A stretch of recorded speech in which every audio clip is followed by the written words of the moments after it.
My name's Grant Collins. I'm a member of Iraq Veterans Against the War. I was a corporal in the 1st Battalion, 23rd Marines.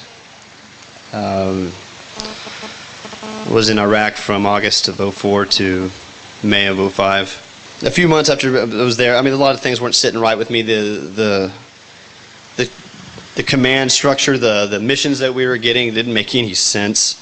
We're going after people, Mujahideen or Muj, and they didn't have any idea which ones were the right ones. We're kicking in the wrong doors, terrifying children, helicopters screaming over their heads at night, and I'm trying to calm the women and children while the men were dragged and separated out and completely humiliated in front of their families.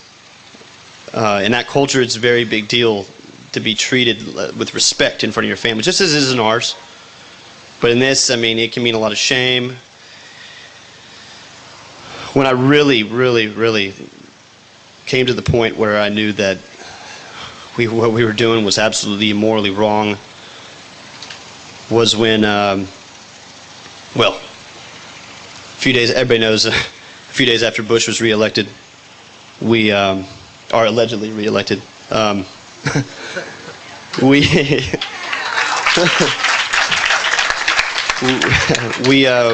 We began, we had already cordoned off Fallujah, and Cloy was in the first incursion in April, where we took heavy casualties and then decided that maybe it wasn't the right time to go in.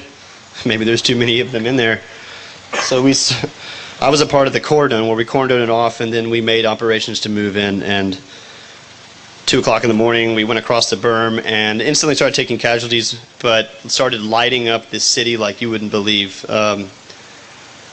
Artillery strikes going in, and planes flying in and dropping 500-pound J-down bombs into obviously civilian areas. I mean,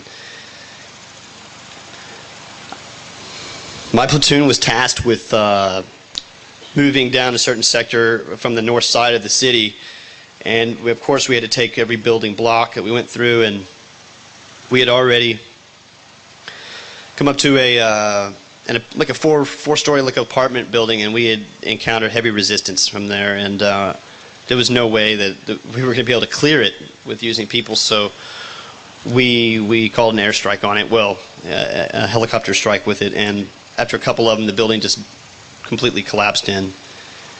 And I was thinking at the time how many civilians could have been inside there.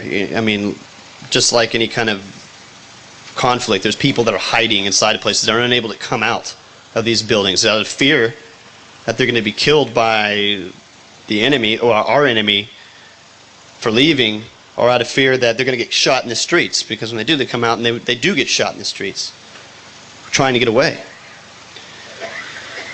We moved down another block and we came up to a smaller building, and my squad was tasked with taking this building, and the doorway, there was fire coming out of the doorway, machine gun fire, and from the windows. So I had an attachment of SMAWs, which are rockets, a two-man team of rockets, and you can use these rockets to blow holes, make another doorway, if you will, in the side of a building. So I gave the order for them to use the missiles on the building. So we hit it, and then we stormed into the building, and there was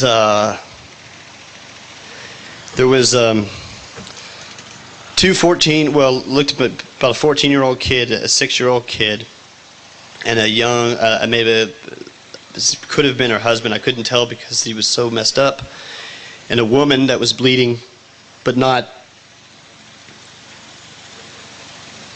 severely, and all she was screaming, "Why, Laish, Laish," and I broke down. I leaned up against the wall, and as my rest of my Marines cleared through the building, and I sat there with the corpsman trying to do something about it. But I started to cry. I wanted to rip my hair out, what hair I did have, and go nuts. And the woman, seeing my reaction, came up to me and put her hand on my cheek and said, Inshallah, which is God's will. Because these people over there, it doesn't matter what bad things happen to them, that they can accept it right away as God's will because they're deeply religious. But no, it wasn't God's will. It was my fucking order. I gave the order to fire those rockets into that building, and I killed her family. And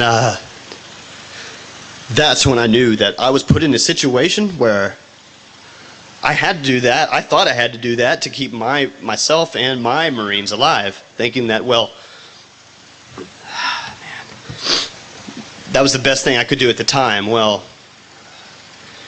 I have to live with that decision. From then on, of course, we had the rest of that battle to go through, and I saw more casualties, more civilians being killed.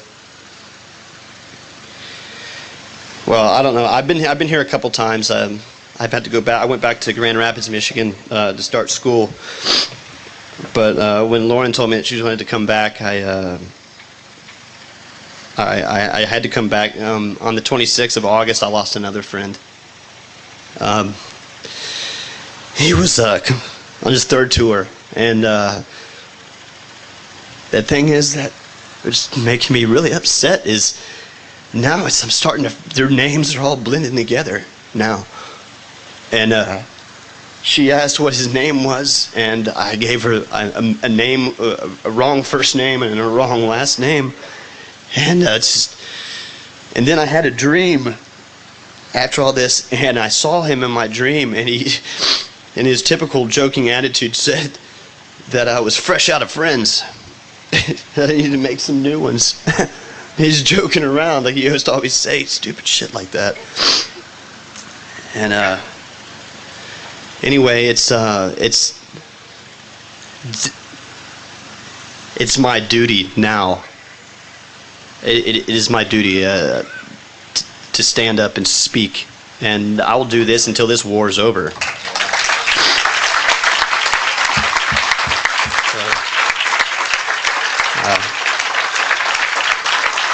That's all I have.